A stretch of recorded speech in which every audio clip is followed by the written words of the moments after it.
Happy Sunday, everybody. Well, wasn't that a disaster? Fatal Fury turned out to be Fatal Fiasco in terms of the main events. And once again, Paulie Malignaggi is 100% right when he said way back when, after his first fight with Juan Diaz in Houston, Texas, he said boxing is full of fill in the blank. Well, last night was just more evidence to prove Paulie correct. And I'm going to point specifically at not only the double standard, but it appears that there's even a triple standard in the boxing world.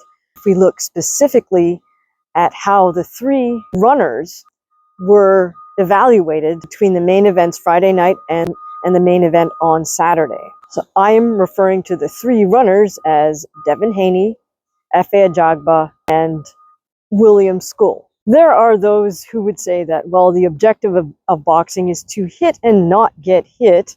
And they tend to put the emphasis on the second part of that, which is, they say, hey, well, if you're going to move around and use fancy footwork to not get hit, you should get credit for that. But I'm more of the brawler mentality. And so I favor the outlook that, well, you're being rewarded for effective aggression, not for necessarily effective defense, unless as you use your fancy footwork, you also throw punches. I will now rate each of those three runners, Devin, Efe, and William, in order of appearance. So we'll start with Devin Haney. So if I'm going to evaluate Devin Haney's running technical skill in the ring, I would put him at the bottom. All he did was do lateral movement, meaning taking those side steps.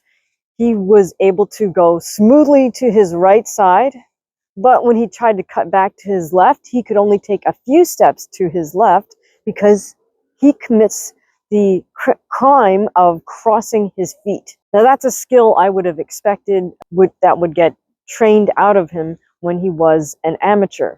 But alas, Devin decided to graduate from the Junior Olympics straight to the professional ranks, so he was never forced to address that footwork error on his part. So the second aspect in other words, Devin really can't move laterally in both directions. He can only move smoothly to his right. Now the second huge limitation on Devin's sideways footwork is that he always uses exactly the same tempo.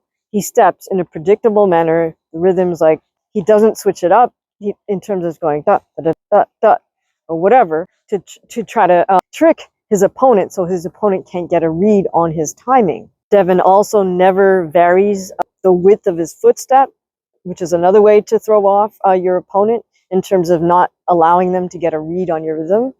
And then thirdly, all he can do is literally move laterally. He doesn't know how to switch off the step, do a little pendulum step, or do a step pivot.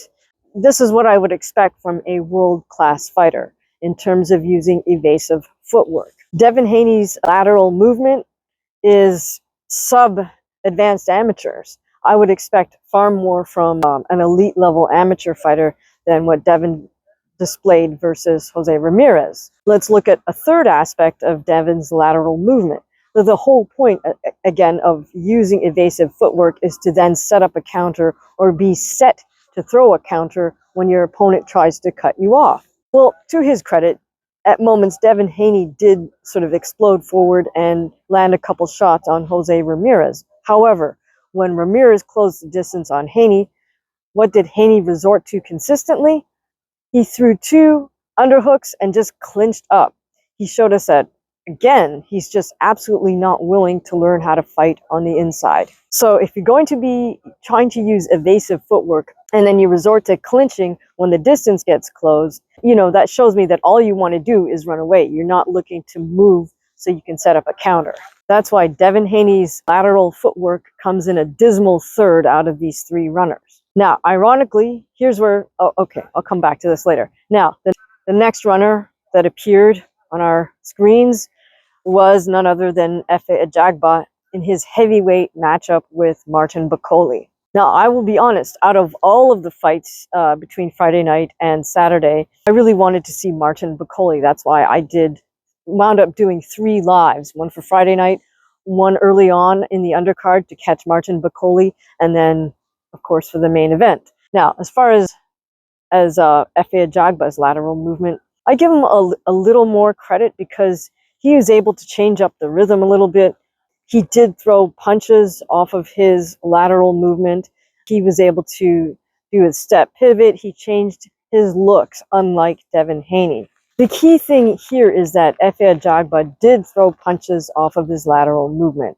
So that's why I put him in second place in terms of lateral footwork capabilities or technique. Finally, in the main event Saturday night, Fatal Fiasco, we had William Scull. Now, William Scull comes from the Cuban amateur system, and they are known for their very slick, evasive footwork.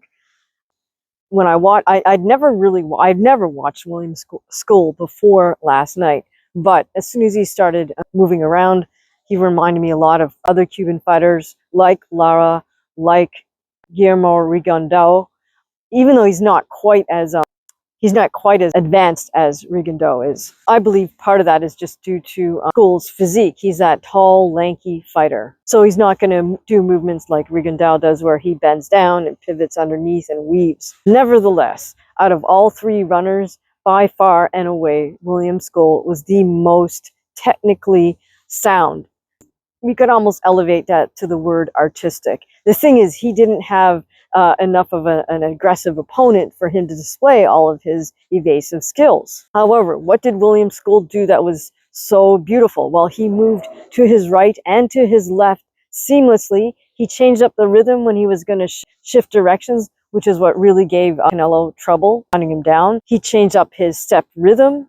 He changed up the width of his steps. He also step pivoted when at times. He changed his guard position. Sometimes he would kind of dog Canelo a little bit by dropping both hands and leaning over. Scull just used such a variety of postures and rhythms and timing that it was quite skillful, and it was a pleasure to watch his movement. Now, some will argue that William only threw mostly jabs, but you know what? When you're being the evasive boxer, all you need, in a sense, is a jab. If you never let your opponent catch up to you, you can continually peck away at them from distance with your jab. So by far and away, William Scull is number one out of those three runners. Now, here's where this is all evidence for Paulie Malinagi's point that boxing is full of blank.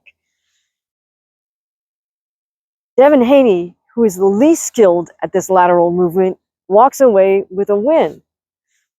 Efe Ajagba, who's in the middle ground, well, he came away with a draw versus Martin Paulie.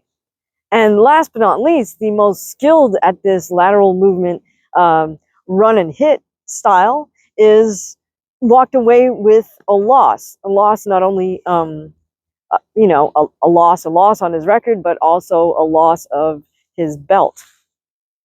To add insult to injury, you have to say that this was completely premeditated, because was there any chance that Canelo was going to lose? Absolutely not. Turkey had already flown Terence Crawford there so they could announce Canelo versus Crawford September 12th, which is exactly what they did. Turkey also had that guy who looks like Bad Bunny unveil this new belt, again, just for Canelo. So this is truly as if they had the scorecards filled out long before the fighters even got to the venue. So can somebody please explain to me, how does the least skilled of these evasive boxers walk away with a win and the most skilled walk away with a loss? Well, I'll let you figure that out. If you have any thoughts about this, please definitely leave them in the comments. But once again, Paul Malignaggi is right. Boxing is full of